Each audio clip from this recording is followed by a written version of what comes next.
Bonsoir, chers participants. Bienvenue pour ce webinaire Traitement et sport. Voilà, j'ai le plaisir de vous accueillir ce soir. Pour ceux qui ne me connaîtraient pas encore, donc je suis Stéphanie Baumann du secteur des cours et formations en Suisse romande.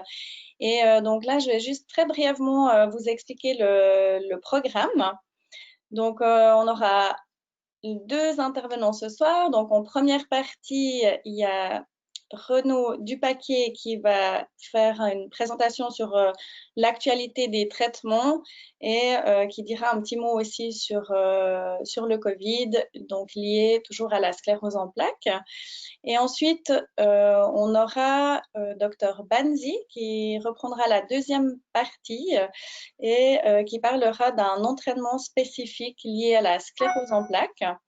Donc, je vous laisserai découvrir ces deux conférences tout à l'heure. Donc, elles dureront 30 minutes chacune, avec aussi à la fin, vous avez la possibilité de poser des questions, en fait, entre chaque présentation. Et voilà, on se réunira aussi avec les deux intervenants à la fin du webinaire des deux conférences.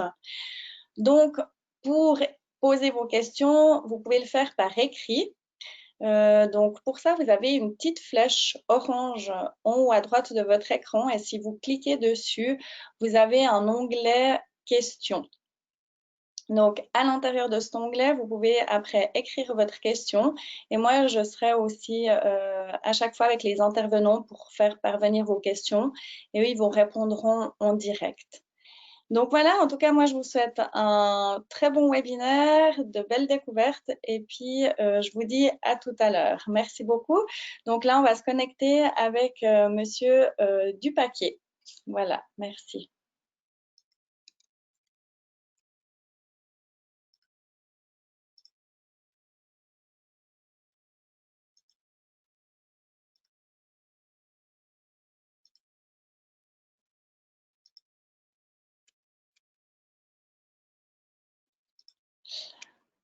Voilà, donc là, on voit déjà la présentation de Monsieur Dupaquier qui est en train d'arriver.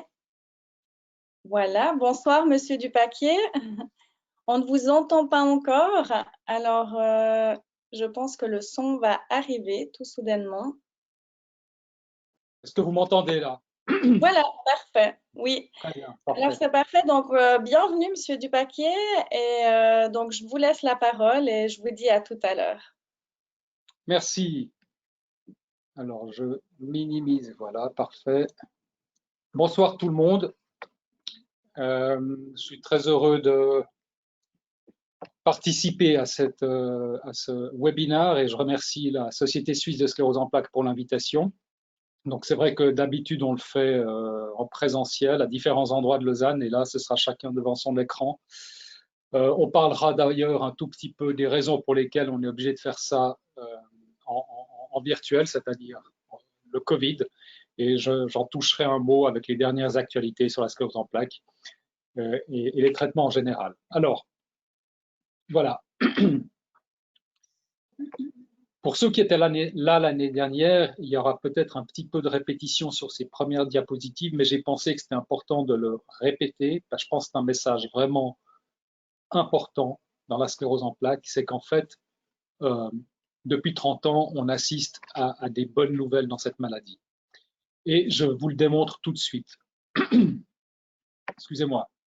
Donc en fait, la sclérose en plaques, elle progresse plus lentement qu'auparavant. Et vous voyez ici, sur ce tableau, le pourcentage de patients qui atteignent un score EDSS 3 à l'âge de 40 ans. Alors, ce qu'on appelle un score EDSS 3, en fait, c'est la présence d'atteinte de la force ou de la sensibilité et ou de la coordination. Donc des troubles bien connus des patients sclérose en plaques, mais des troubles qui n'impactent pas encore la marche. Ça veut dire qu'à un score EDSS 3, on est invalidé par la sclérose en plaques, mais pas de manière importante, puisqu'on peut marcher sans limitation. Et vous voyez que les gens qui avaient atteint ce score de 3 à l'âge de 40 ans, il n'y a pas si longtemps, à la fin du XXe siècle, 80% d'entre eux, à 40 ans, avaient déjà atteint ce score. Et en disons, 15 ans plus tard, vous voyez, entre 2010 et 2016, ce pourcentage a chuté à 24%. Donc, ça montre qu'il y a eu une réduction d'environ 70% du risque d'atteindre un score EDSS 3 en quelques années. Et donc, ici, tous ces patients, il n'y a que 24% parce que tous les autres sont en dessous de ce score EDSS 3. Donc, ils sont en meilleure forme que ça. Alors, c'est vrai pour un stade relativement peu avancé de sclérose en plaques. Est-ce que c'est vrai pour des stades plus avancés? Alors, cette fois, on regarde toujours sur notre échelle le score EDSS 6. Le score EDSS 6, ça correspond au fait de ne plus pouvoir marcher sans aide. On peut marcher, mais on est obligé d'avoir des cannes. Sans canne, on n'arrive pas à marcher. Et vous voyez que dans les années, alors cette fois, on est dans les années 70-80, à ce moment-là, entre le moment où le moment où la sclérose en plaques avait débuté et le moment où les patients atteignaient ce stade avancé de la maladie, il s'écoulait 15 ans. Et maintenant, vous voyez que au début des années 2000, il s'écoule plus de 30 ans entre le moment où un patient a développé une sclérose en plaques et puis le moment où il atteint ce score EDSS 6. Et puis ça, c'est sur des études c'est des études très longue durée, c'est des différents groupes dans le monde qui ont enrôlé des patients et qui les suivent longitudinalement chaque année avec des centaines, des milliers de patients. Et vous voyez qu'il y a plusieurs endroits dans le monde qui font ces études, Lyon en France, la Nouvelle-Écosse, l'Ontario, et tous ces centres montrent des évolutions vers ce ralentissement de la progression de la maladie. Donc je pense que c'est vraiment de bonnes nouvelles qu'il faut garder en tête. Alors pourquoi est-ce que la sclérose en plaques avance moins vite qu'auparavant? Alors d'abord, il y a une amélioration du style de vie. On sait que, par exemple, le tabac joue un rôle sur l'aggravation de la sclérose en plaques. On a sûrement déjà eu l'occasion de le dire, d'en discuter, vous le savez probablement. Le tabagisme est un effet accélérateur de la progression de la maladie. C'est aussi un mécanisme déclencheur de la maladie. Seul, ça ne suffit pas du tout, mais il contribue avec d'autres facteurs de risque à déclencher la maladie et ensuite à la faire progresser un peu plus vite. Et vous voyez ici sur cette courbe, l'âge sur l'axe des X, donc l'axe horizontal, vous voyez le nombre d'années qu'il faut pour passer à une sclérose en plaques de forme secondaire progressive. Et puis, dans l'axe des Y, donc l'axe vertical, on voit la proportion de patients qui n'a pas encore converti en forme secondaire progressive. Donc, en d'autres termes, plus la courbe est horizontale, mieux c'est. Plus elle descend vite, plus ça veut dire que le patient va rapidement faire une sclérose en plaques secondairement progressive. Et vous voyez que la courbe noire sont ceux qui ont arrêté de fumer ou qui n'ont jamais fumé. Et la courbe bleue sont ceux qui continuent à fumer. Et vous voyez que ceux qui continuent à fumer arrivent plus vite dans la forme secondaire progressive. Alors en fait, ce qu'il faut savoir, c'est que les gens fument nettement moins qu'auparavant. Pas tellement à cause de la sclérose en plaques, mais il y a eu tellement de campagnes parce que c'est mauvais pour les poumons, pour le cœur, comme vous le savez tous très bien. Et donc, il y a effectivement beaucoup moins de monde qui fume maintenant qu'auparavant, en particulier dans les pays occidentalisés. Et du coup, ça se répercute probablement aussi sur la sclérose en plaques. C'est une des raisons probablement qui fait que la maladie avance moins vite. Mais bien entendu, ce n'est pas la seule raison. Et la raison probablement principale, ce sont les traitements. Donc de nouveau ici, vous avez un travail qui a été présenté, publié l'année dernière, qui est vraiment très important parce que c'est un travail qui est fait par la MSBase. La MSBase, c'est une organisation multicentrique avec des cohortes de patients sclérose en plaques dans beaucoup d'endroits du monde. C'est coordonné par des Australiens. Et donc, ça fournit, si vous voulez, c'est une sorte de registre pour ceux qui sont dans le registre, mais à un niveau énorme. Donc, des milliers et des milliers de patients. Puis ce qu'on voit, c'est que les patients vous voyez ici sur l'axe des X, donc l'axe horizontal, le temps les années, et puis dans l'axe des Y, l'axe vertical, la proportion de patients, cette fois c'est la proportion de patients qui convertissent en forme secondaire progressive. Donc plus cette proportion est élevée, plus la maladie a avancé. Et vous voyez qu'effectivement, la courbe jaune, c'est les patients qui n'ont pas eu de traitement, et les patients qui n'ont pas eu de traitement ont clairement une progression, atteignent plus rapidement, plus vite la forme secondaire progressive versus ceux qui ont eu des traitements. Et ici, les traitements étaient représentés par ce qu'on appelle des traitements de première ligne, qui sont des traitements qu'on donne volontiers à des patients qui ont des scléroses en plaques de forme peu active. Donc la glatiramer acétate, c'est la Copaxone, et l'interféron bêta, ben, c'est typiquement le Rebif. Donc vous voyez que ces médicaments-là, même si ce sont des médicaments de première ligne, ce n'est pas les plus actifs que l'on ait, eh ben, ils font une différence tout à fait significative avec l'absence de traitement. Et vous voyez que non seulement ils diminuent le nombre de poussées, mais, et c'est ça qui est important, ils repoussent l'entrée dans la phase progressive. Et vous le voyez clairement sur ce schéma. Maintenant, je vous ai parlé de la Copaxone et du Rebif, hein, qui sont les deux principaux représentants de ces molécules. Il y a aussi l'Avonex comme interféron bêta, il y a aussi le bêtaféron qu'on ne voit plus tellement. Puis maintenant, qu'en est-il des autres traitements? Ben, vous voyez, cette fois, la courbe jaune correspond à des traitements qui sont des traitements de deuxième ligne, des traitements qu'on donne chez les patients plus actifs. Et vous voyez ici le fingolimod, qui est le Gilenya, la lemtuzumab, qui est le Lemtrada, ou le natalizumab, qui est le Tysabri. Et vous voyez qu'avec ces molécules plus fortes, mais qui font aussi plus d'effets secondaires, eh bien, la maladie, la proportion de patients qui convertissent vers la forme secondaire progressive est plus faible encore que ceux qui sont sous glatiramer acétate ou interféron bêta. Donc, réellement, ces données sont extrêmement encourageantes parce que pendant longtemps, on savait que ces médicaments diminuaient la fréquence des poussées, diminuaient l'intensité des poussées, mais il n'y avait pas vraiment la démonstration que ces traitements faisaient reculer la maladie, repoussaient à plus loin l'entrée vers la phase progressive, qu'on commence justement à avoir des troubles un peu chroniques et en particulier de la marche. Et bien maintenant, c'est démontré qu'on le fait. On ne guérit pas la maladie, mais on la modifie de manière profonde grâce à ces médicaments. Et encore une fois, je pense que c'est une bonne nouvelle.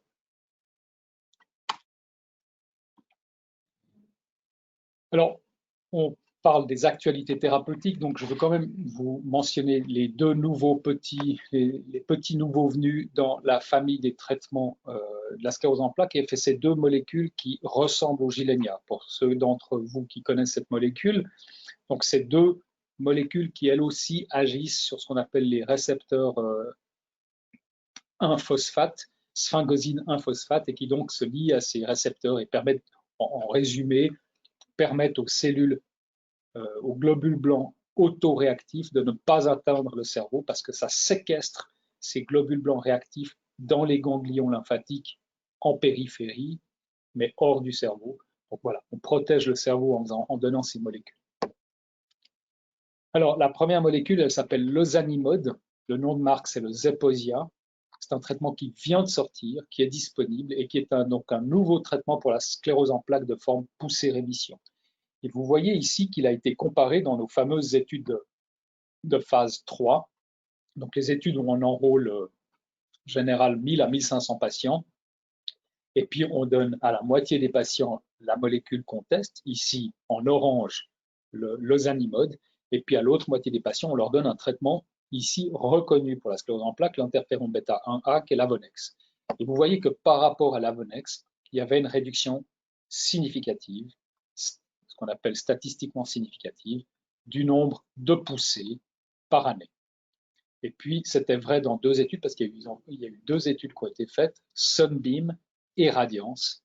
Et ces deux études sont similaires. Elles ont été faites dans des pays différents, avec des investigateurs différents, mais des méthodes semblables. Et puis, les deux sont arrivés à la même conclusion.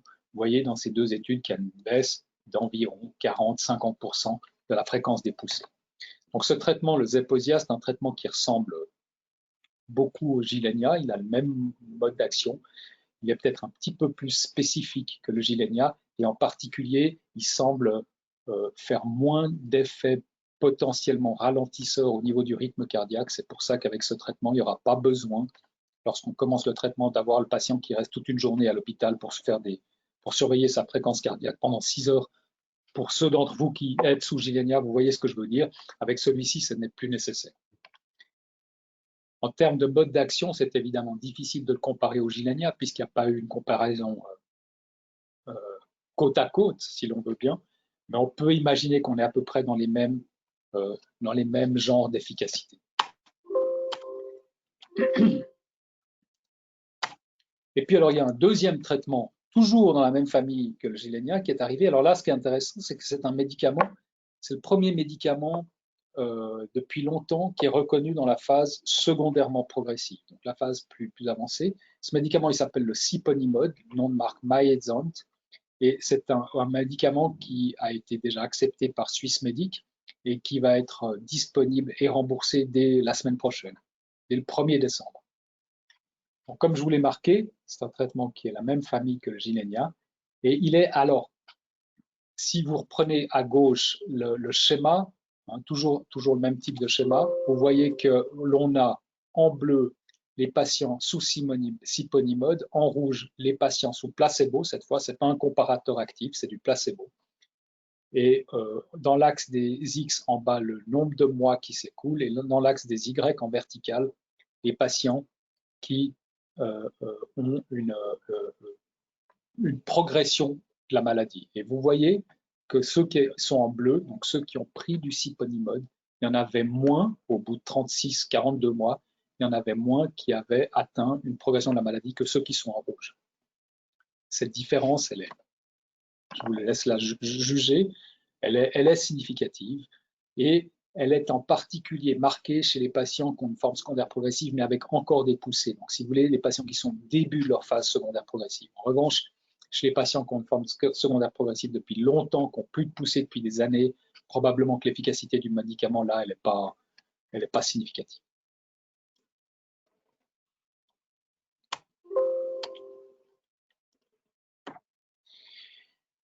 Ce que j'aimerais aussi vous donner, c'est peut-être certains d'entre vous avaient assisté au webinaire qu'on a donné avec la professeure Caroline Pau, ma collègue, il y a quelques mois. Mais les données avancent vite hein, avec la Covid. Quand on vous avait donné ce séminaire, si je me souviens bien, on était en fin de première vague. Maintenant, on est au cœur de la deuxième vague. Et les données sur le Covid, on en recueille énormément. C'est absolument impressionnant quand on suit la littérature médicale de voir le nombre d'articles qui ont été publiés depuis même pas une année. Parce que ça a commencé en mars et les premiers papiers datent de mars et en 9 mois, c'est extrêmement impressionnant de voir le nombre de papiers publiés, y compris dans la sclérose en plaques et Covid. Alors, je vous donne les dernières données. Ces données, elles proviennent d'une étude multicentrique française qui a été menée par Céline Louapre, que vous voyez ici. Et nous avons participé à Lausanne à cette étude. On a inclus nos patients sclérose en plaques qui avaient fait un Covid. Donc, ça comporte que ceux qui étaient en première vague. Mais il y avait plein de centres français qui ont fait ces études. Et en fait, l'idée, c'était de voir comment se comportent les patients avec sclérose en plaques par rapport au Covid. Et en fait, ici, vous avez les résultats d'une analyse extrêmement bien faite, qu'on appelle multivariée. Donc, on a corrigé pour les différents risques. Et ce qu'on voit, c'est qu'en fait, ce qui est à droite de la ligne verticale en trétier que je montre ici, quand on se trouve vers la droite, c'est qu'on fait un Covid plus sévère. Quand on se trouve vers la gauche, c'est qu'on fait un Covid moins sévère. Et vous voyez qu'en fait, si pour chaque tranche d'âge de 10 ans de plus, l'âge joue un rôle important sur la gravité. Mais ça, ce n'est pas spécifique à la sclérose en plaques, vous le savez très bien. L'âge est un facteur de risque pour faire un Covid plus sévère. Ensuite, le deuxième rond rouge, cardiaque comorbidité. Les patients qui ont des pathologies cardiaques, y compris chez les patients sclérose en plaques, font un Covid plus sévère. Mais ce n'est pas non plus quelque chose qui est spécifique de la sclérose en plaques. On est d'accord. L'obésité, la même chose. Et puis, plus le patient a un handicap important, en particulier lorsqu'il ne marche plus ou mal, alors là, effectivement, le Covid semble plus grave. Mais ce qu'il faut savoir, c'est que la plupart de ces patients sont aussi des patients plus âgés. Donc, il y a probablement là un petit peu de facteurs confondants. Mais ce qui est intéressant, c'est ce rond vert qui vous montre l'effet des traitements chez les patients Covid, chez les patients sclérose en plaques qui ont eu un Covid. Et en fait, ce qu'on voit sur ce schéma, c'est que quel que soit, dans cette étude en tout cas, quel que soit le traitement que les patients recevaient, eh bien, ils développaient un Covid moins sévère que les patients sclérose en plaques qui n'avaient pas de traitement. Vous voyez, ici, vous avez les interférons bêta et glatiramère acétate, qui étaient ceux qui étaient associés au Covid le moins sévère. Ici, les médicaments comme Tecfidera, Aubagio, Tysabri. Ici, les médicaments plus puissants, on va en reparler, comme Mavenclad, Gilenya, l'Emtrada ou encore l'Ocrevus. Donc encore une fois, il faut retenir que dans cette étude-ci, qui porte quand même sur près de 400 patients, sclérose en plaques et Covid, eh bien, les médicaments semblent en tout cas certainement pas jouer un rôle aggravant sur la maladie, mais plutôt un rôle, si ça joue un rôle, c'est plutôt un rôle protecteur qu'autre chose. Donc là encore, des bonnes nouvelles. Ces données doivent être un petit peu, je dirais, nuancées par des données qui ont été montrées très récemment au dernier congrès européen, enfin mondial sur la sclérose en plaques, et qui là se sont plus focalisés sur les traitements eux-mêmes. Et vous voyez ici, alors, ça a l'air très compliqué, en fait, c'est assez simple. La ligne horizontale correspond, si vous voulez, au nombre d'hospitalisations chez les patients sous Tecfidera. Ils ont pris comme référence le Tecfidera, diméthylfumarate. Donc ça correspond à 1. Tout ce qui se trouve en dessous de cette ligne, c'est des patients qui vont être moins souvent hospitalisés que s'ils étaient sous Tecfidera. Ce qui se trouve au-dessus de cette ligne, c'est des patients qui vont être plus souvent hospitalisés. Puis on voit, et puis quand on voit que des fois des points sont un petit peu au-dessus, ici en vert, un petit peu en dessous, ici en jaune, en gros, ça ne fait pas de différence. Par contre, vous voyez ici à gauche, en bleu, les patients qui n'ont pas de traitement, ben là encore, ça confirme les données de Céline Louapre que je vous ai montré tout à l'heure. Apparemment, le fait de ne pas avoir de traitement est un facteur un petit peu aggravant chez les patients sclérose en plaques qui font un Covid que le fait d'avoir un traitement qui rend plutôt la maladie Covid moins grave. Et là, on regarde les hospitalisations. Et ce qu'il faut regarder quand même, c'est ce qui est présent dans ce rectangle rouge. Et là, ce sont les patients qui sont en violet sous Ocrevus et en jaune sous rituximab. Donc ces patients-ci semblent quand même avoir un taux d'hospitalisation lorsqu'ils font un Covid un petit peu plus élevé que la moyenne. En particulier les patients rituximab. Les patients Ocrevus, la différence, elle est vraiment minime. Et excusez-moi. Je dois jongler parce que je vois mon image qui cache les graphiques. C'est pour ça que c'est un peu compliqué. C'est pour ça que je dois un peu me déplacer. Et puis vous voyez ici tout à droite en jaune les autres traitements et l'Obagio qui sont en gros comme le Tecfidera. Voilà. Mais dans cette même étude, donc là je vous parle des hospitalisations. Encore une fois, les hospitalisations pour Covid sont un petit peu plus fréquentes, semble-t-il, chez les patients qui prennent des anticorps anti-CD20, en particulier le rituximab. Maintenant, qu'en est-il pour la chose la plus grave, c'est-à-dire la mortalité? Alors cette fois, pour la mortalité, il n'y a pas de différence. Vous voyez ici les différents traitements et vous voyez en particulier ici en rouge le rituximab, en violet le OMAB, c'est l'Ocrevus, et vous voyez que ces médicaments ne comportent pas une mortalité supplémentaire par rapport aux patients qui sont sclérose en plaques et qui n'ont pas de traitement. Donc en fait, en conclusion, on peut dire que tous les traitements, aucun des traitements rend le patient avec sclérose en plaques plus à risque de mourir s'il fait un Covid. Aucun. Par contre, il est possible, ça n'a pas été confirmé par toutes les études, mais c'est montré dans celle-ci, mais pas partout, il est possible, c'est pour ça que je reste assez prudent, il est possible que l'Ocrevus et le rituximab augmentent un petit peu le risque de devoir être hospitalisé si on fait un Covid. Voilà, donc j'arrive au terme de ma présentation et je suis prêt évidemment à répondre à des questions. Je ne sais pas si Madame Baumann me laissera répondre à quelques questions maintenant ou si on fait tout à la fin, je la laisserai gérer. Mais les conclusions qu'on peut donner, c'est que la sclérose en plaques progresse clairement moins vite qu'il y a 20-30 ans. J'espère vous en avoir convaincu. C'est dû d'une part à une amélioration de notre mode de vie, de notre hygiène de vie, avec un zoom que j'ai fait sur le tabagisme, mais c'est évidemment aussi dû aux traitements qu'on prend qui réellement sont efficaces. Covid-19 n'est pas plus grave chez les patients CEP sous traitement. Ceci dit, être particulièrement prudent avec les traitements forts, entre guillemets, donc les anti-CD20, rituximab et Ocrevus. Deux nouveaux traitements dans la sclérose en plaques qui apparaissent ce mois-ci, c'est Zeposia, le Zanimod, qui est un nouveau traitement pour la sclérose en plaques de forme poussée-rémission, et puis le Myzent, donc le Siponimod, qui est un nouveau traitement pour la sclérose en plaques, cette fois de forme secondairement progressive. Et comme chaque année, je veux remercier tous les patients qui consultent au CHUV et qui sont enrôlés dans notre fameuse étude Cooling Brain, vous avez ici l'acronyme de Cooling Brain.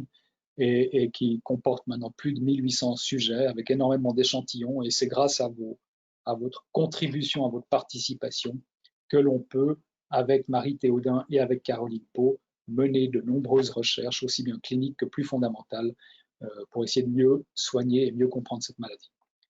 Voilà, je vous remercie. Et je redonne la parole à Madame Baumann. Merci beaucoup, Monsieur Dupaquier. Donc, voilà, j'ai déjà quelques questions qui sont arrivées. Donc là, on va prendre 5-10 minutes pour répondre à vos questions. Voilà.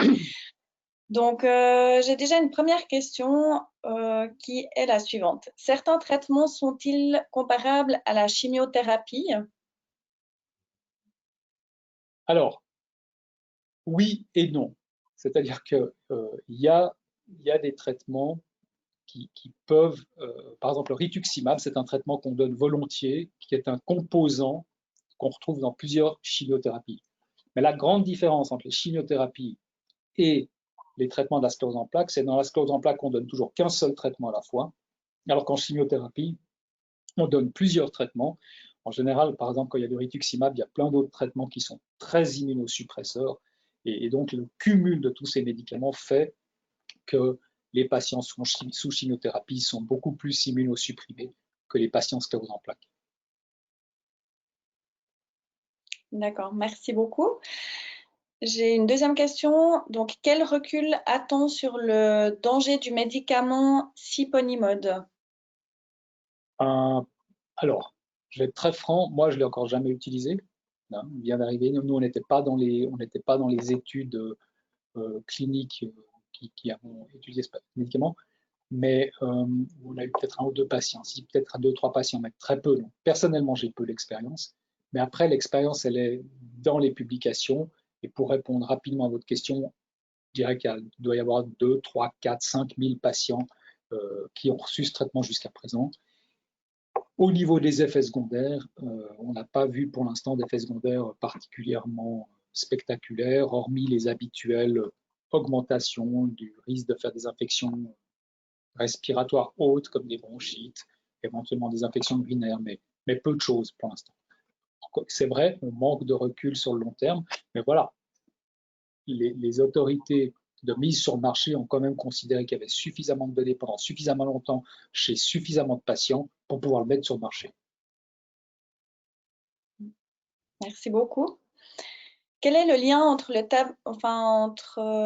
tabagisme que vous avez évoqué? Alors, on pense que c'est une question intéressante parce qu'en fait, c'est assez intéressant. Le fait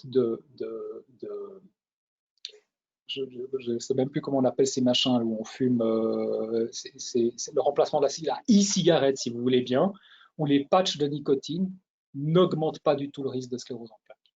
Ce qui augmente le risque de sclérose en plaques, c'est vraiment le fait de fumer une cigarette, et parce qu'en fait, ce qui se passe, c'est que on pense et on sait que la fumée est fortement agressive, et quand elle arrive dans les poumons, la fumée, donc ce n'est pas la nicotine, c'est plutôt les produits de dégradation du goudron, etc., ils vont faire une réaction inflammatoire. Et puis donc, ils vont activer des globules blancs qui sont déjà un peu sensibles chez un patient sclérose en plaques, et puis ils vont les réactiver, ils vont leur redonner un boost, ce qui fait que ces globules blancs vont avoir tendance à repartir dans le cerveau et à aggraver la maladie. Voilà en gros l'explication, l'hypothèse qu'on a sur le rôle de la cigarette, le rôle aggravant de la cigarette sur la maladie. Maintenant, ce que je dois quand même dire, c'est que ce n'est pas un rôle énorme. On n'est pas en train je dis ça pour les gens qui fument puis qui sont en train de se dire mais quelle horreur. C'est un facteur aggravant, mais ce n'est pas un facteur aggravant énorme. De même que dans le risque de déclenchement de la maladie, c'est un facteur qui contribue, mais ce n'est certainement pas le seul facteur. Comme vous le savez bien, la sclérose en plaques, c'est une maladie multifactorielle. Mais enfin voilà, la sclérose en plaques, c'est une raison de plus dans la santé pour essayer de ne pas fumer, en plus de tous les autres problèmes pulmonaires, cardiaques, etc. Merci. Il est 19 h. Et du coup, est-ce que la marijuana aussi a les mêmes effets ou est-ce que c'est que le tabac? Non, ben, la marijuana, si on la fume, ça sera la même chose que la cigarette. Il n'y a pas de raison de penser que ce soit différent. ça fait aussi de la fumée qui contient aussi des produits oxydeurs agressifs. Après, c'est une histoire de fréquence, hein. Si on fume un joint par semaine, c'est moins agressif du point de vue des poumons que si on fume un paquet de cigarettes par jour. Merci. Lors d'une poussée, est-ce qu'un traitement avec cortisone change l'évolution de la maladie? Ou est-ce que ce traitement, voilà, avec son cortisone ne change rien? Oui, c'est intéressant. Alors, en fait, dans une poussée, la cortisone, ce qu'elle fait, c'est qu'elle raccourcit la durée de la poussée, puis elle diminue son intensité.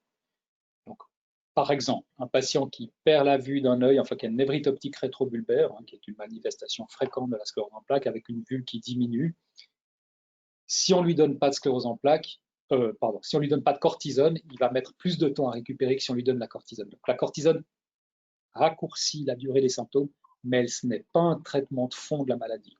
Elle ne change pas le devenir de la maladie. Pour ça, il faut donner les médicaments dont j'ai parlé tout à l'heure, ce qu'on appelle les disease modifying therapies. Et la cortisone ne fait pas partie de ces traitements-là. D'accord, merci. Une personne mentionne que vous n'avez pas mis le Mavenclad dans les tableaux. Voilà. Non, mais j'ai parlé que des médicaments qui sont sortis. Ah, vous dites dans les tableaux sur le Covid, peut-être. Je pense, c'est C'est pas possible. précis. Oui. Alors, si c'est ça la question, c'est juste parce qu'il y avait trop peu de patients. Il y avait trop peu de patients qui ont reçu de la cladribine et qu'on fait un Covid pour pouvoir dire quoi que ce soit. Et c'est une question, j'en profite de préciser, de manière générale aussi, par exemple, pour les patients qui sont sous Ocrevus ou rituximab, je vous ai montré qu'il y avait peut-être un risque un peu augmenté, mais on est en train de parler de très peu de monde. Donc en fait, c'est pour ça qu'il y a de telles variabilités, hein. Pour ceux qui connaissent les statistiques, vous voyez que les marges d'erreur sont grandes parce qu'en fait, on a très peu de patients. Ce qui montre bien qu'il faut rester assez prudent avec les données qui montreraient qu'il y a peut-être une augmentation de risque. Ça reste très à confirmer. On verra les résultats de la deuxième vague et puis au fur et à mesure qu'on augmentera le nombre de patients, les marges d'erreur se rétréciront puis on verra mieux où se situe le risque. Mais encore une fois, pour répondre à la question, cladribine, trop peu de patients pour pouvoir tirer des conclusions. Merci Cladribine, beaucoup. c'est le Mavenclad. C'est le Mavenclad. Merci. Une autre question, peut-on faire partie des patients qui servent aux études sur Lausanne si on habite sur Genève? Oui, bien sûr. Oui, absolument. Il faut simplement, en général, nous enrôlons les patients à l'occasion d'une consultation. Mais si un patient était suivi ailleurs qu'au CHUV, mais souhaite participer à une recherche au CHUV, il peut s'annoncer auprès de Madame Théodin, Madame Pau ou de moi. Et oui, bien sûr, avec plaisir. Merci beaucoup. Je vais prendre une dernière question. Donc, est-ce qu'un apport en vitamine B est-il conseillé? B comme Brigitte ou D comme Daniel? Non, B comme Brigitte. Alors, pas spécifiquement dans la sclérose en plaques. C'est bien de ne pas avoir de carence en vitamine B, hein, mais en revanche, il n'y a pas de lien particulier avec la sclérose en plaques, contrairement à la vitamine D, comme Daniel, où là, oui, comme vous le savez, on mesure les taux de cette vitamine et quand les taux sont trop bas, on propose volontiers une substitution parce que cette vitamine D, comme Daniel, a un rôle immunomodulateur elle aussi probablement et bien que ce ne soit pas absolument prouvé, on pense qu'avoir un bon taux de cette vitamine protège un petit peu les patients sclérosants. D'accord. Merci beaucoup, Monsieur Dupaquier. Alors là, on va continuer avec la deuxième partie et on se retrouvera à la fin, donc voilà, où vous pourrez encore répondre à quelques questions. Donc, merci beaucoup en tout cas pour votre présentation et je vous dis à tout à l'heure. Et on va rejoindre Monsieur Jens Banzi. Voilà, merci. Très bien.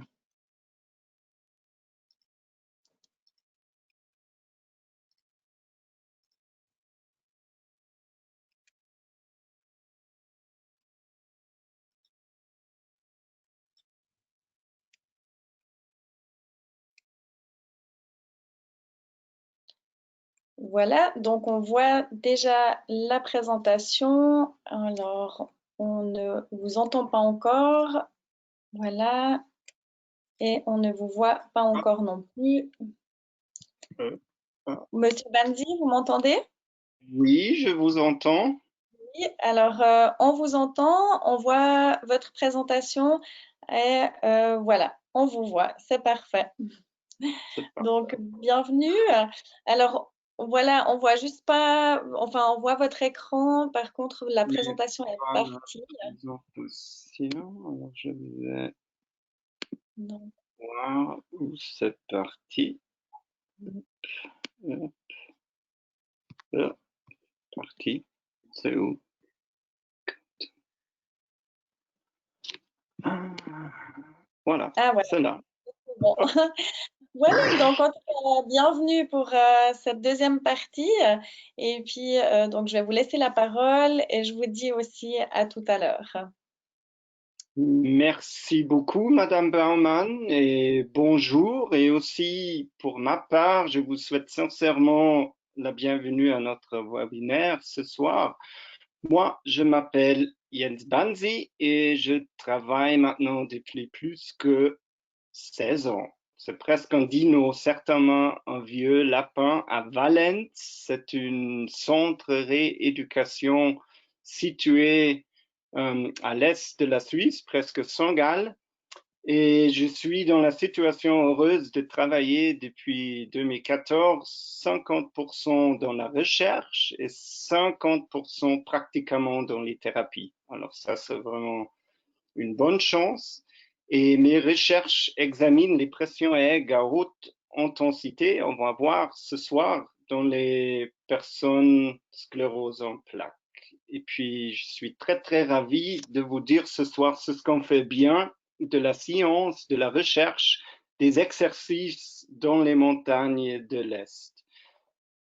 Et je vous demande un peu d'indulgence car mon français n'est toujours propre dans le mot, peut-être aussi dans l'écriture, dans les slides, mais ici à l'Est, la communication est plutôt faite avec l'italien et puis de cette sorte que mon français est souvent cassé. Alors vous entendez que je parle français, j'ai habité à Genève pour 2 ans ou quand j'ai fait l'école.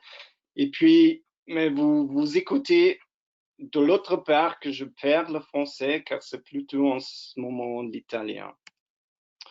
Dans le profil du webinaire, il s'était écrit, et puis on a entendu qu'on va focaliser mon étude Trainofimap sur ce qu'on va faire.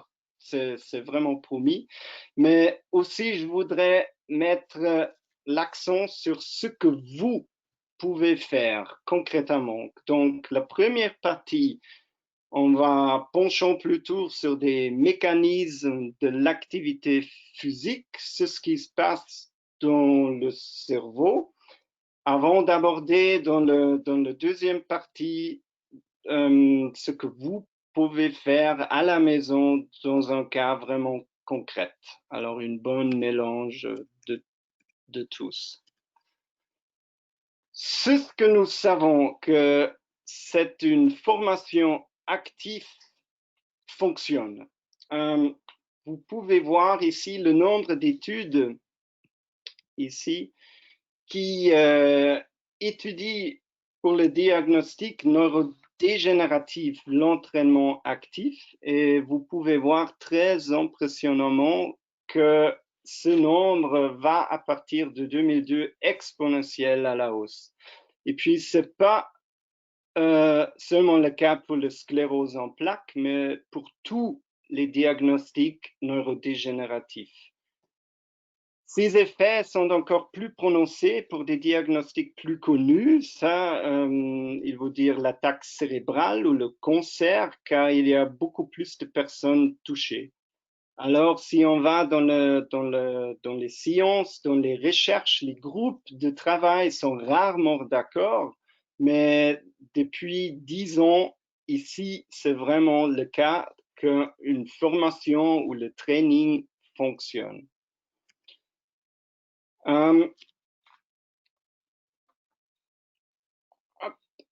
en même temps, il s'agit des traitements alternatifs pour lesquels les personnes touchées par la sclérose en plaques manquent des compétences. Et ça, ce qu'on voit dans les thérapies tout le temps.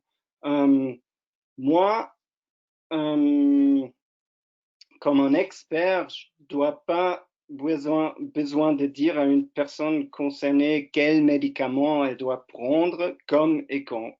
Là, je ne suis pas l'expert, mais la personne touchée, c'est vraiment l'expert. Moi, je viens plutôt l'expert pour les traitements alternatifs. Et puis, vous pouvez voir ici, à la côté gauche, où les collègues de la Société sclérose en plaques américaine ont regardé où les personnes concernées se trouvent dans les réseaux sociaux et où elles font ces clics. Et puis, vous pouvez voir, c'est très clair, les entraînements alternatifs et pas traditionnels. Et pour moi, c'est plutôt les conseils nutritionnels ou l'exercice en haute intensité ou peut-être le cannabis ici, où je deviens l'expert pour mes clients. Ensuite, nous avons la vie quotidienne. Et chez nous, thérapeutes, c'est plutôt en black box. Mais on voit tout le temps que même les personnes qui ont été formées dans notre étude, où on a fait un coaching, si ils font reculer l'entraînement après, au plus tard 3 mois, où ils tombent dans les vieux modèles s'ils rentrent à la maison. Et quelque chose dans cette vie quotidienne ne va pas correct. Et puis, ni la science, ni les formes thérapie, si c'est une coaching par webinaire ou téléréhabilitation, ou si on met les senseurs à la maison qui mesurent l'activité à la vie quotidienne, ça ne fonctionne pas et dans quelque part, on ne trouve pas une bonne réponse. Alors là, c'est vraiment le black box. En même temps, si la science regarde les obstacles concrètement à ce que les personnes ne bougent pas, on voit qu'ils sont très, très banals et vraiment très similaires à celles des personnes comme nous en bonne santé. Alors, la raison numéro 1, c'est je suis trop fatigué. La réponse numéro 2, c'est j'ai pas de temps. Et puis, seulement le troisième est lié au diagnostic. C'est vraiment impressionnant. Et puis, si moi je regarde les raisons, il rassemble ce qui va m'arriver après le webinaire ce soir, car mes 3 enfants qui sont en train de bouger et jouer en arrière de moi, ils veulent le faire. Alors moi aussi, je vais être trop fatigué pour faire encore du sport après ce webinaire. Et puis, je n'ai surtout pas le temps qu'ils prennent leur part. Alors, c'est vraiment,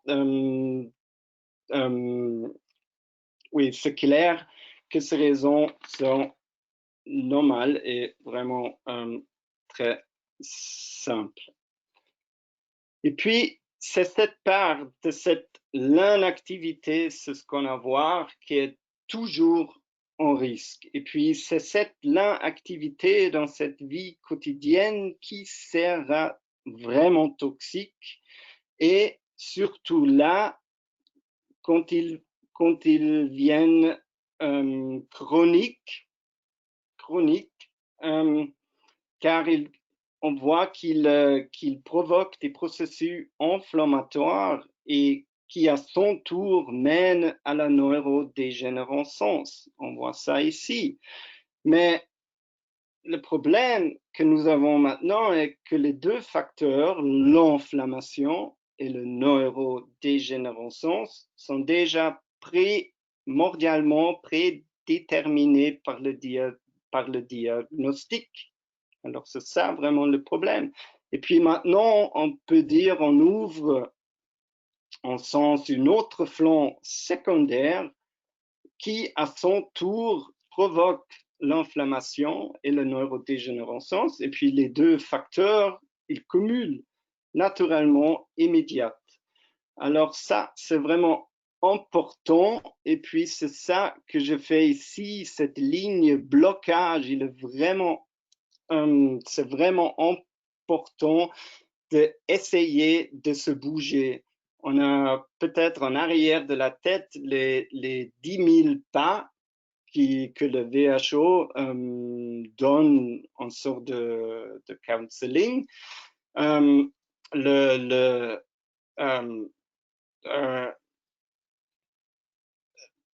bon news, le bon information que c'est pas tous les années ils font car une amélioration ils regardent les résultats et puis on a réduit les pas de 10 000 pas par jour à 4 500 pas.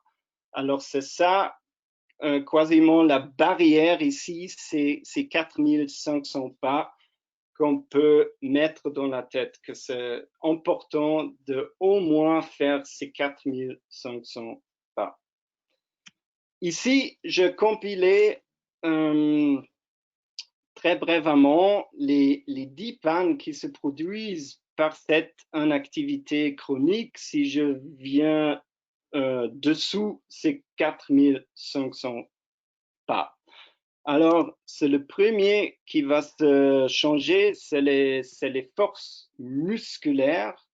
C'est après une semaine où on voit des réductions des forces, mais ce qui n'est pas encore un problème fondamental, car les muscles ils sont toujours très flexibles et ils réagissent très rapidement. Alors, après environ 3 jours d'entraînement, on va réadapter, on va regagner ces forces qu'on a perdues. Cet cas fondamental, cela se produit après environ 10 jours, comportement inactivement, quand la consommation d'oxygène est touchée. Et cette consommation d'oxygène, c'est vraiment une valeur importante pour la santé générale et puis pour vous ou pour nous, c'est une tolérance de charge, on peut dire, ou le fitness cardio-respirative, cardio-respiratory fitness, on dit en anglais. Et ça, c'est vraiment, ça, c'est fondamental car après plus que 10 jours inactivement, les circuits neurodégénératifs se produisent mésables et puis ils viennent dans une diminution de la cognition qu'on peut regarder. Et puis c'est ici l'exemple avec les IQ qui se réduisent environ 15%. Si je ne bouge pas, quand je ne suis pas actif pendant plus que 10 jours. Alors, cette inflammation, c'est ça un peu le leitmotiv, pas seulement dans la sclérose en plaques, mais pour tout diagnostic neurodégénératif, on peut dire. Et puis, c'est cette inflammation, premièrement qui vient de la diagnostic, mais aussi secondairement qui produisent un stress oxydatif, on peut dire. Et cet stress oxydatif provoque la mort des centrales cellulaires, les mitochondries. Donc, les métabolismes énergétiques des axons qui déclenche la neurodégénérescence. Et puis, c'est maintenant quand ces centrales cellulaires sont touchées gravement qu'ils produisent la neurodégénérescence. Et puis, nous, les thérapeutes, et puis vous, les personnes concernées, nous recherchons ensemble des mécanismes actifs ici à la gauche pour résoudre cet cercle vicieux, on peut dire. Et puis, c'est ça l'importance vraiment le toxicité de cette activité qui provoque cette réduction des centrales cellulaires. Et c'est ça qui est un peu vraiment dangereuse.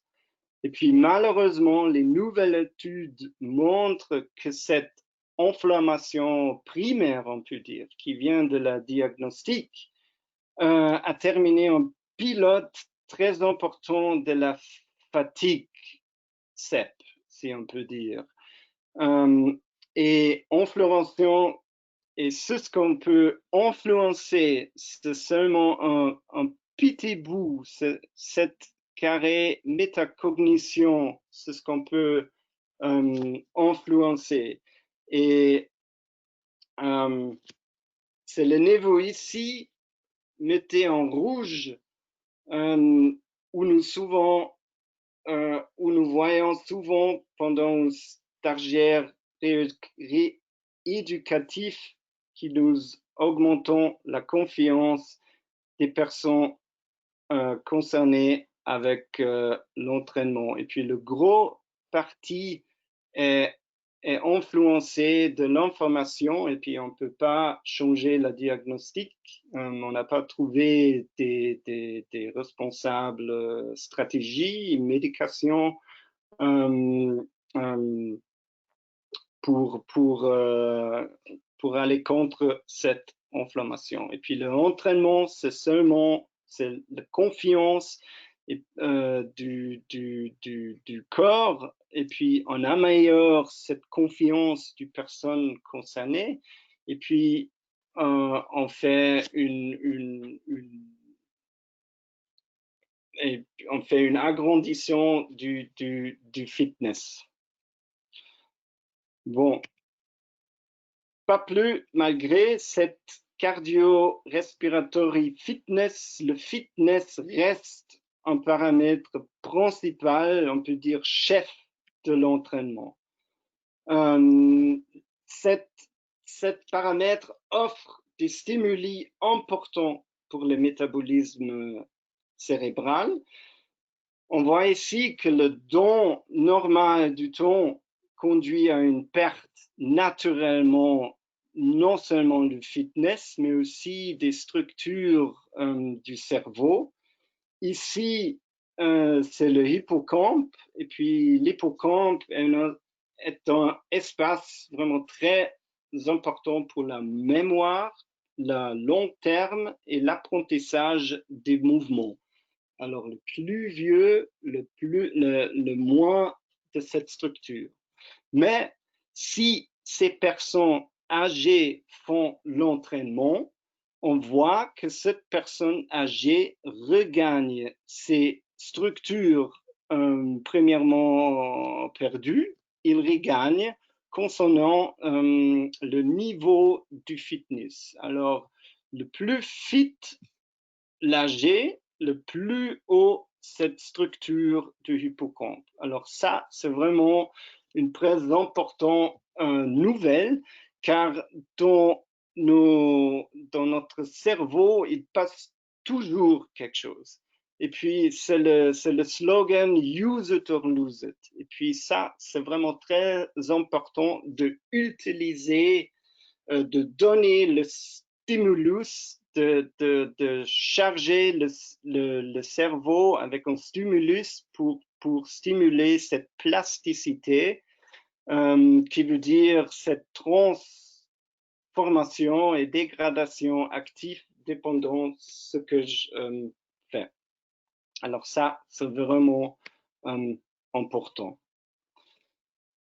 La personne concernée, comme on voit à Valence dans les thérapies, alors a une forme, on peut dire, réduite. On voit cette consommation oxygène qui est vraiment significativement réduite, veut dire que cette personne a considérablement réduit les activités dans la vie quotidienne. D'autre part, on voit des réductions d'une force musculaire.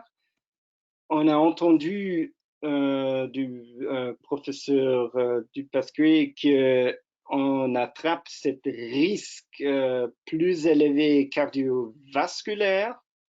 Et puis, elle a une fatigue beaucoup plus élevée et ressentir ainsi une santé généralement réduite, on peut dire.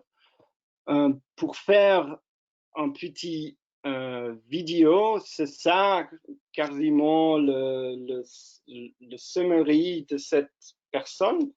Et puis, tous les personnes, on peut dire, que je vous présente ce soir, ils ont tous donné leur compréhension,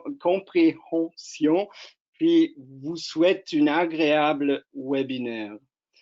Alors, si cette personne se lève, on voit très bien ses forces réduites, et puis il fait 2, 3, 4, peut-être 5 pas, et puis après le 5e pas, on dit « Oh, s'il vous plaît, monsieur, asseyez-vous, s'il vous plaît. » Et puis,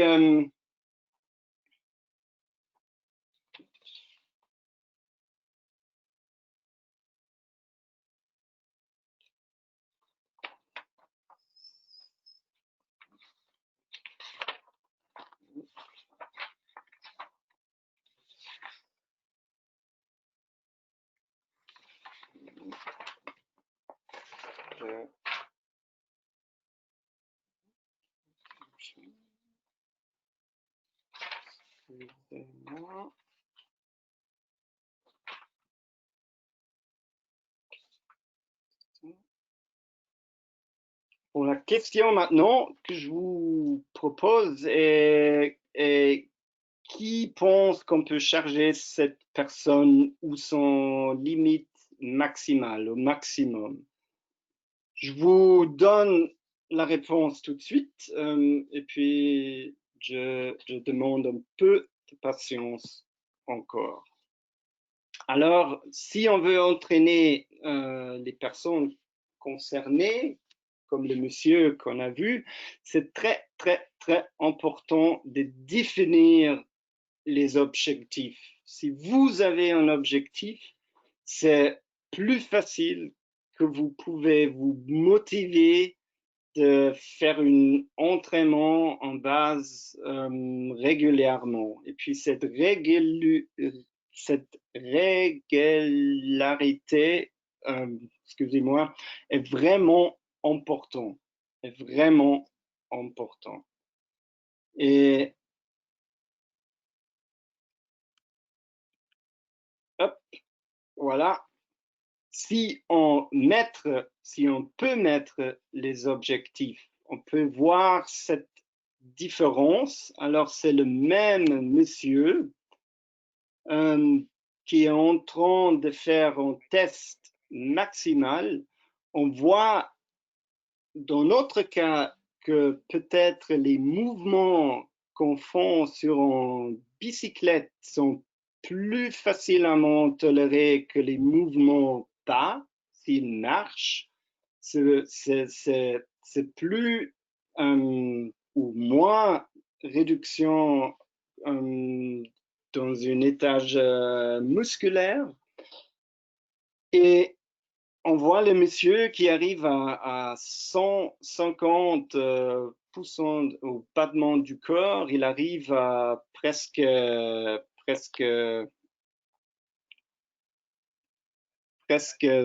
130 watts, et puis il arrive à son limite, et puis 3 secondes après cette vidéo, il a fini. Alors, on voit une toute autre personne.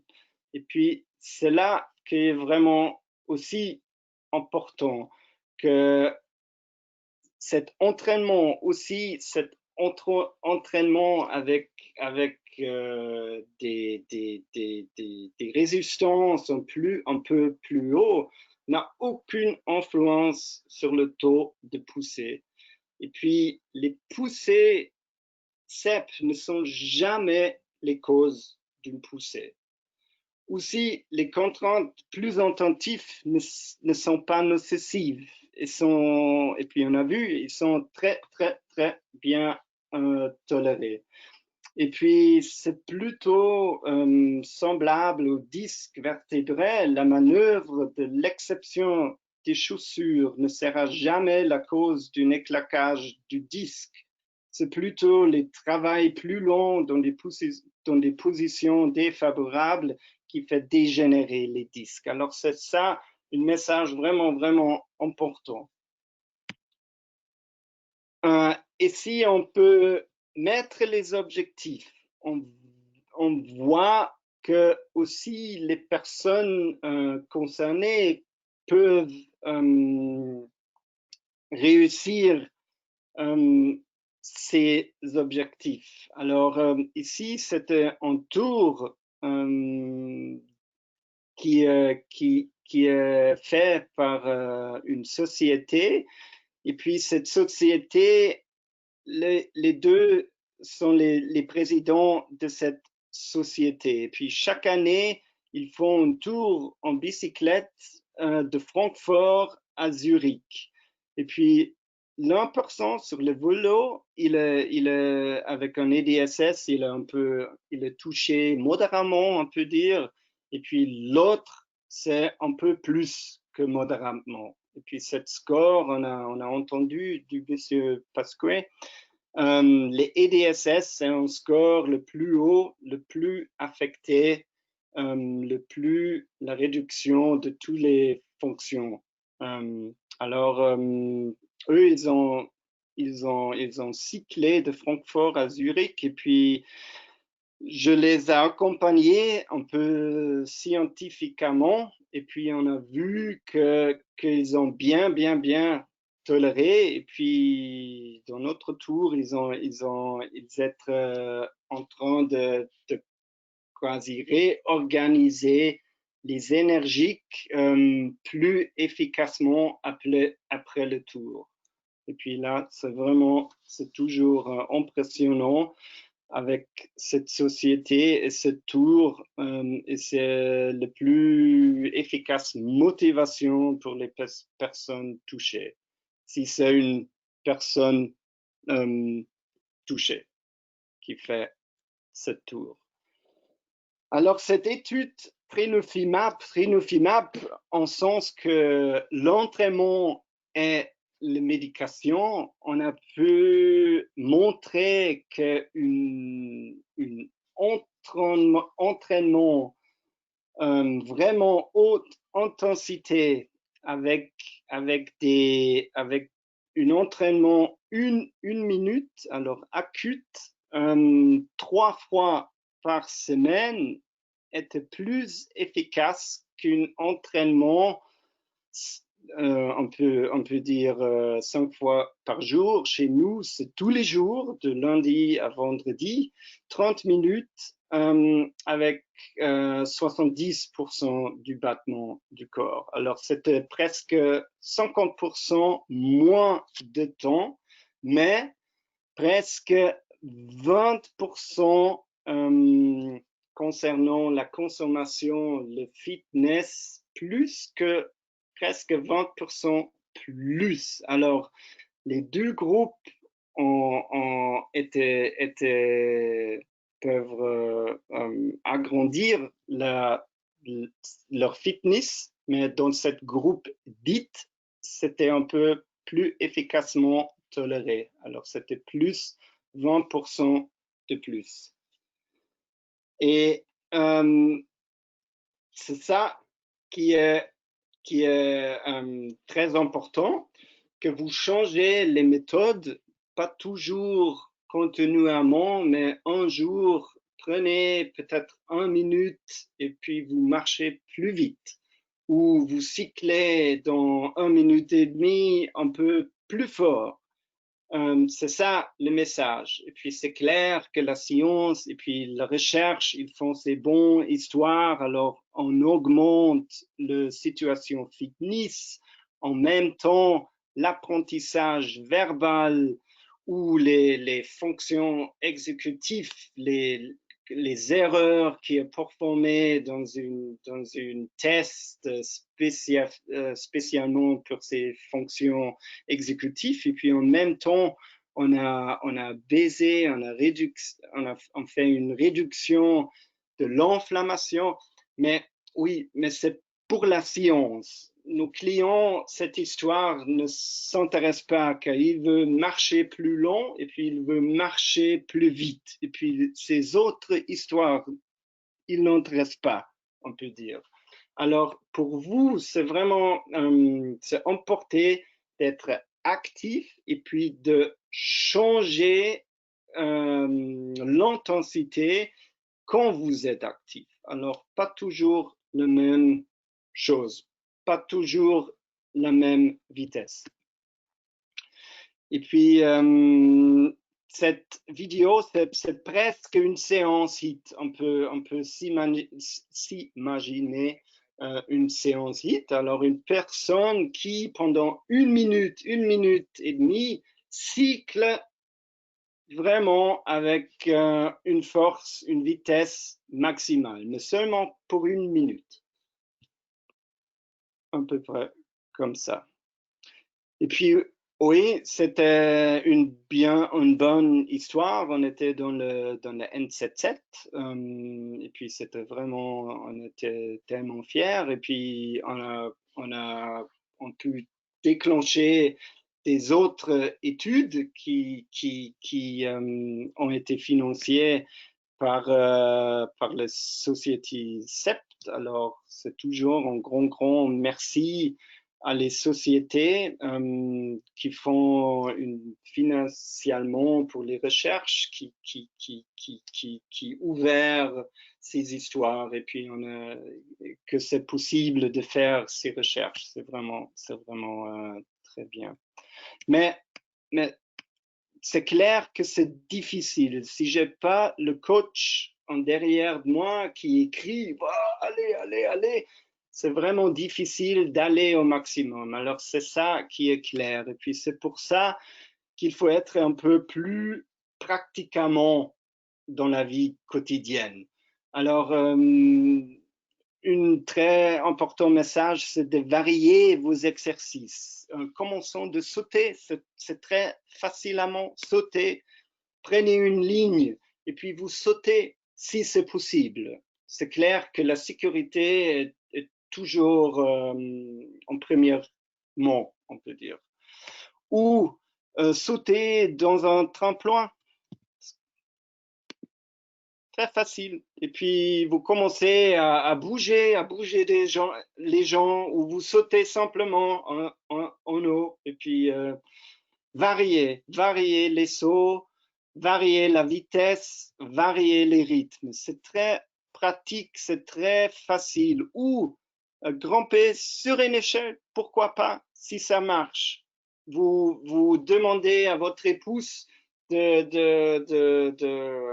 comment on dit, de garder l'intention que l'échelle ne bouge pas, et puis vous grimpez sur l'échelle. Ici, vraiment, mais veillez la sécurité.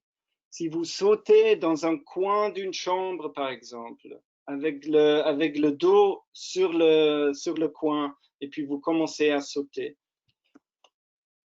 Ou le yoga, il vient des recherches plus en cas de yoga, un peu de aichi.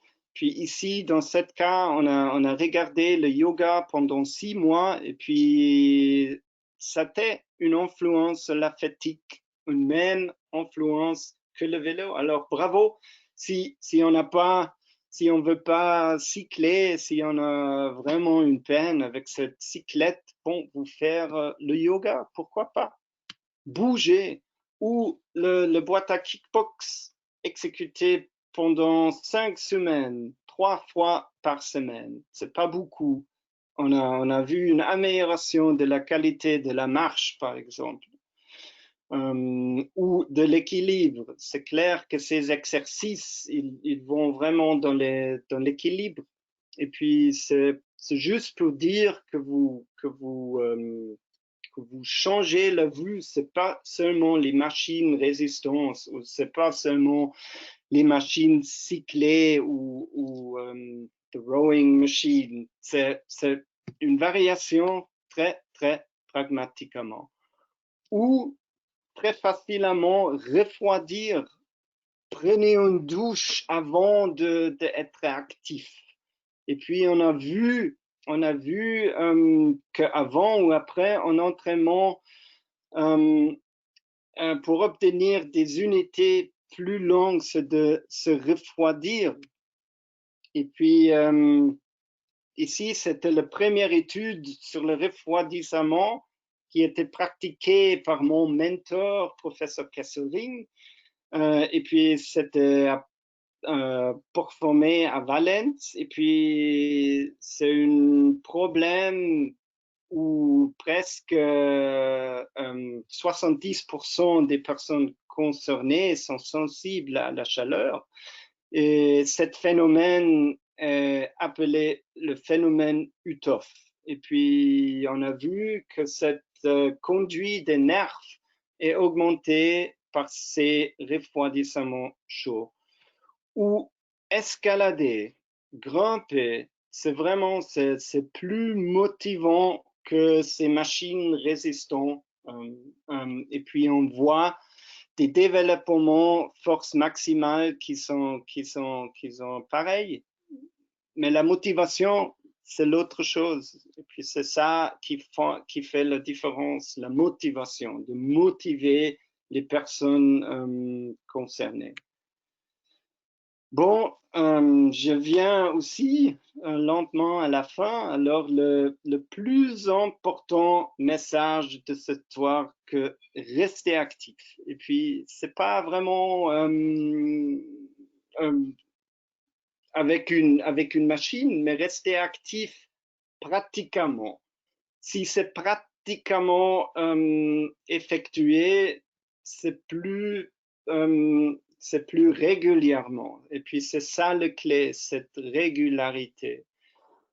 L'autre information qui est très importante, que si vous êtes actif, si vous faites un entraînement, ça va être sécure. C'est sécure.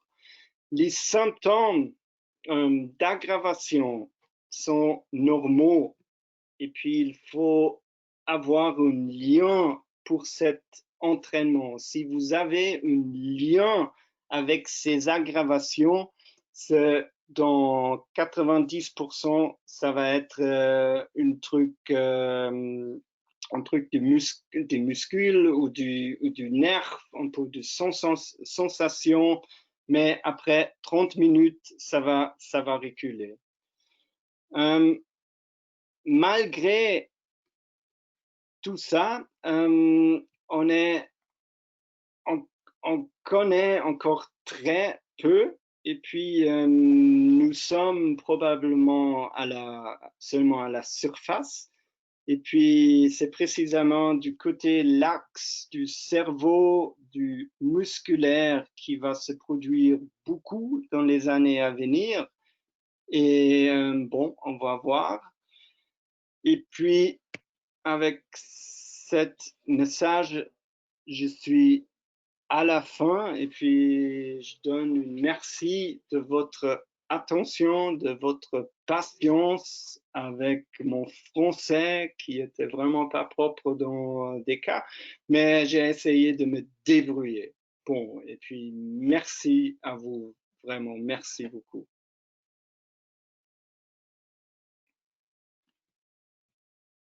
Merci beaucoup, Monsieur Banzi, pour votre présentation très intéressante.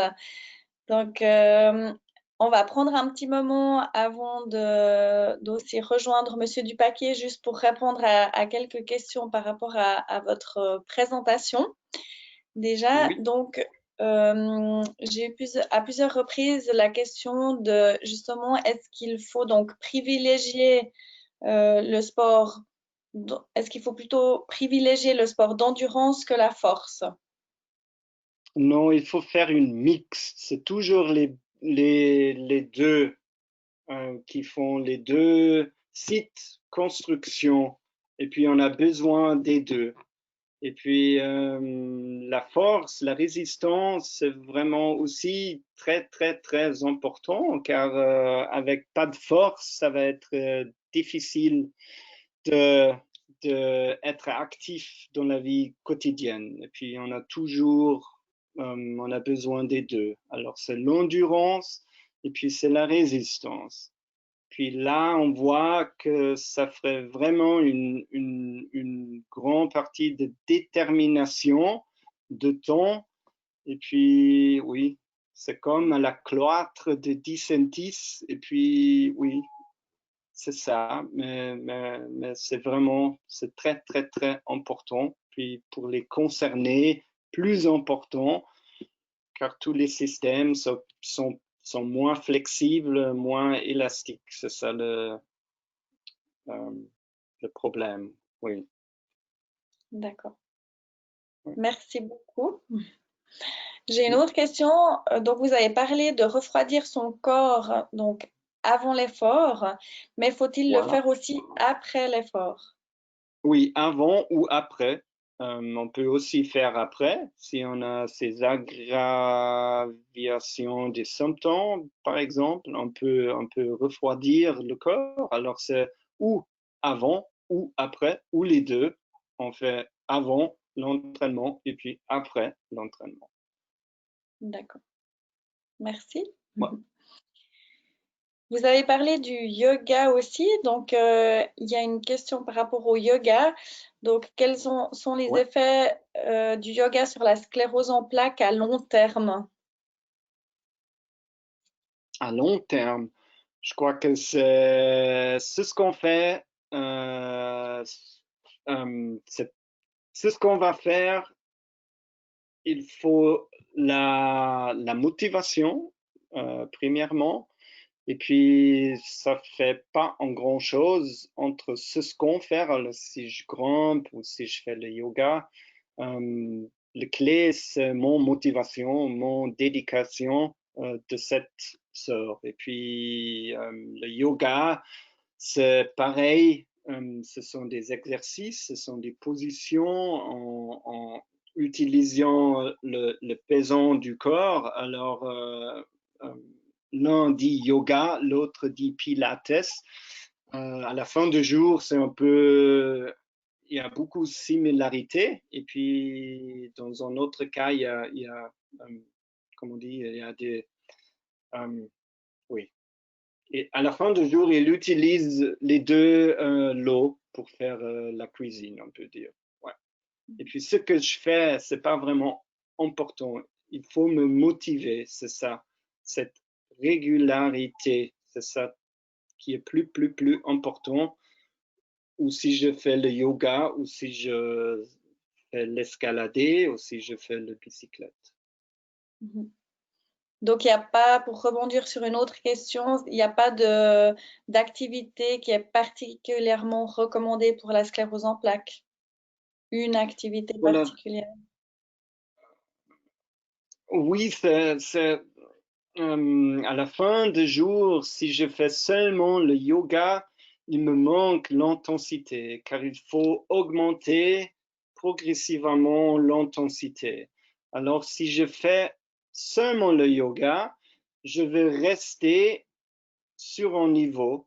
Et puis, mais l'objectif, c'est que mon niveau agrandit, que je plus de fitness. Et puis là, dans ce moment, il me faut la résistance, il me faut le bicyclette, l'endurance. Alors, À la fin de la jour, je ne peux pas échapper du résistance et de l'endurance.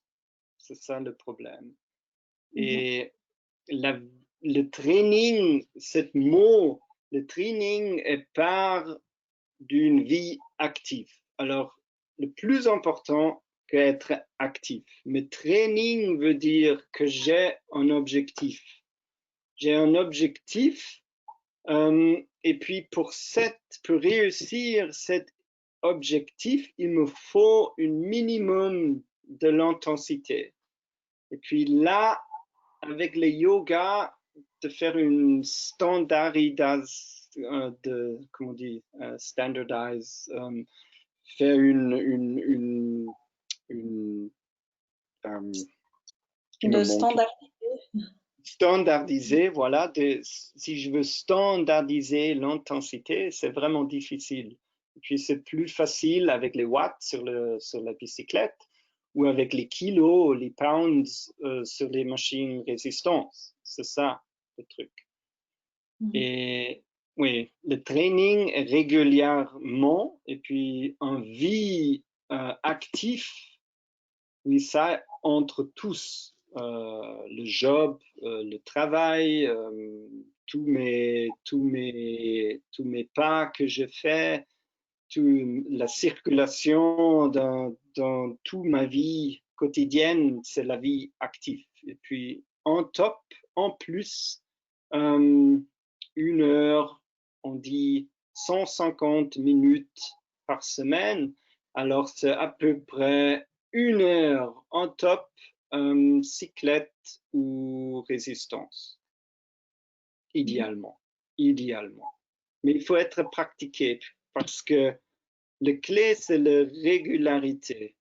Et puis, quand une personne fait quelque chose régulièrement, c'est ça la clé. D'accord, merci beaucoup.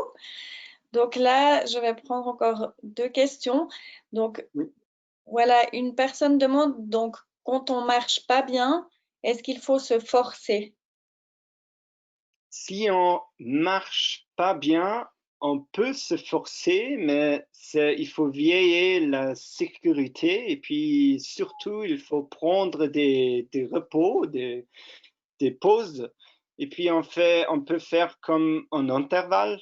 On prend 10 mètres, et puis on marche 10 mètres.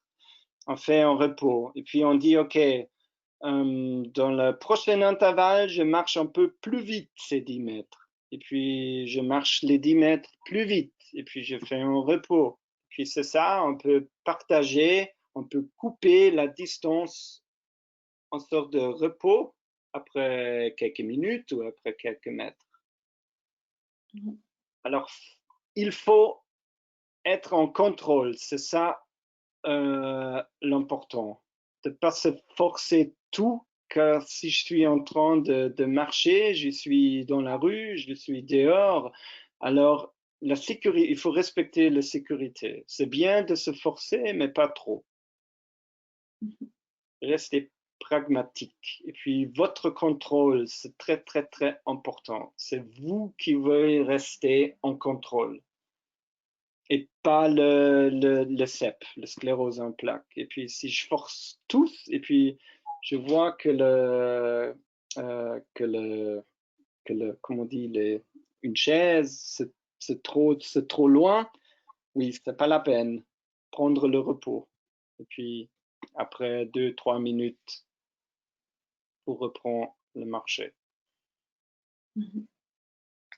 Merci beaucoup. Donc, je vais prendre une dernière question pour vous, Monsieur Banzi. Est-ce que dans votre entraînement spécifique, est-ce qu'il y a aussi des schémas d'entraînement concrets pour réduire l'inflammation? Concrète, oui, on a un protocole et puis on peut voir le protocole. C'est publié et puis c'est publié en sorte que tout le monde peut voir sans payer. on peut me donner un email et puis je peux répondre avec cette PDF de ce protocole si on veut faire le protocole. Ou est-ce que j'ai entendu la question en mauvais sens? Je pense que vous avez bien répondu et justement si, en tout cas, s'il y a encore des questionnements. Ça ressemble à l'intensité. Alors, on a fait cet entraînement avec une intensité spécialement, on peut dire. Et puis, avec cette intensité, dans cet temps, c'est là qu'on réussit ces effets qu'on a montrés. 1 minute et demie, presque à la limite maximale subjective de les personnes. D'accord. Merci beaucoup. Alors, ce que je vais proposer là, on va rejoindre aussi Monsieur Dupaquier avant de terminer le webinaire. Comme ça, on sera les trois dessus. Oui. Donc, juste un petit instant. Voilà. Alors, Monsieur Dupaquier.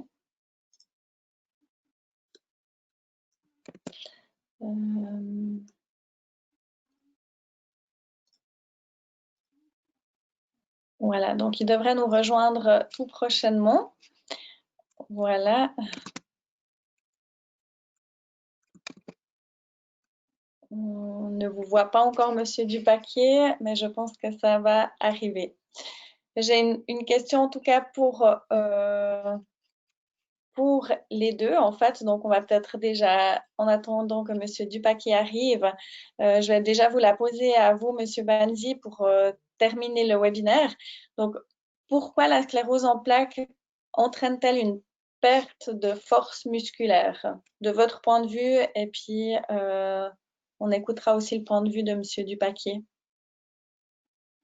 C'est l'impact de l'inflammation à cette comment on dit, le network en français, il me manque le mot. Bon, à la fin du jour, c'est l'inflammation qui fait cette neurodégénérescence. Et puis cette neurodégénérescence, elle cause pour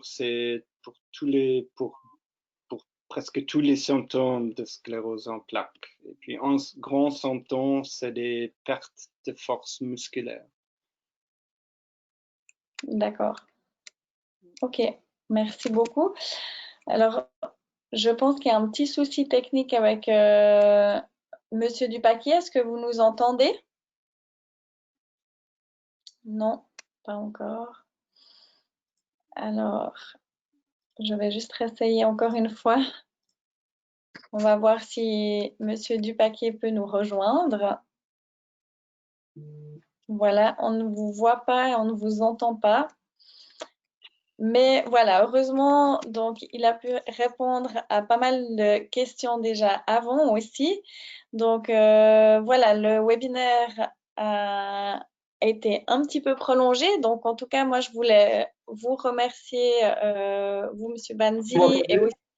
Ah voilà, on vous entend, Monsieur Dupaquier. D'accord, voilà.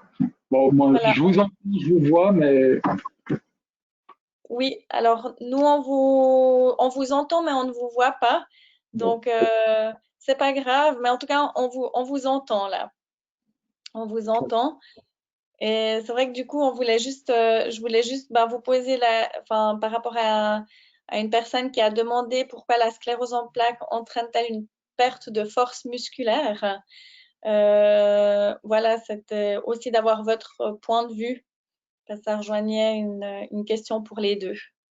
parce qu'elle touche les neurones qui envoient des fibres nerveuses dans les muscles.